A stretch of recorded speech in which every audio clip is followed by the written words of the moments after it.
Trending ngayon ang interview ni Miss Tony Gonzaga sa actress na si Julia Barreto kung saan ibinahagi niya kung paano siya nakabangon sa kontrobersyang kinasangkutan niya noong 2019. Makikita sa mukha ng aktres ang kasiyahang nadarama niya sa kasalukuyan. Hindi lingid sa kaalaman ng mga netizens ilang taon na ang nakalilipas na nagkaroon ng issue sina Julia Barreto, Bea Alonso at Gerald Anderson. Maraming negatibong komento ang natanggap ng aktres dahil sa isyung ito.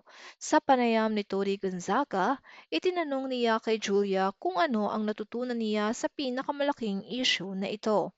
Sinabi ni Julia na napatunayan niya daw kung gaano siya katatag.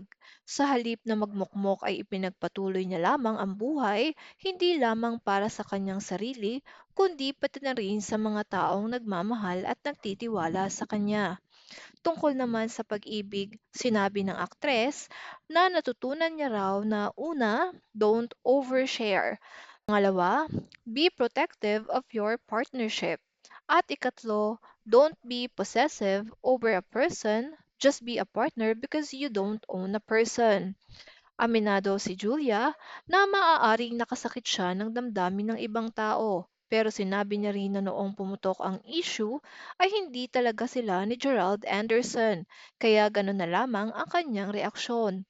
Nakapag-post siya ng isang mensahe sa kanyang social media account, dala ng kanyang emosyon at para na rin sa mga taong nasasaktan para sa kanya. Palagi daw sinasabi ng kanyang ina na si Marjorie Barreto na kapag nasangkot siya sa mga kontrobersya katulad nito, ay huwag hahayaan ng aktres na siya ay maging masamang tao dahil sa isyung ito.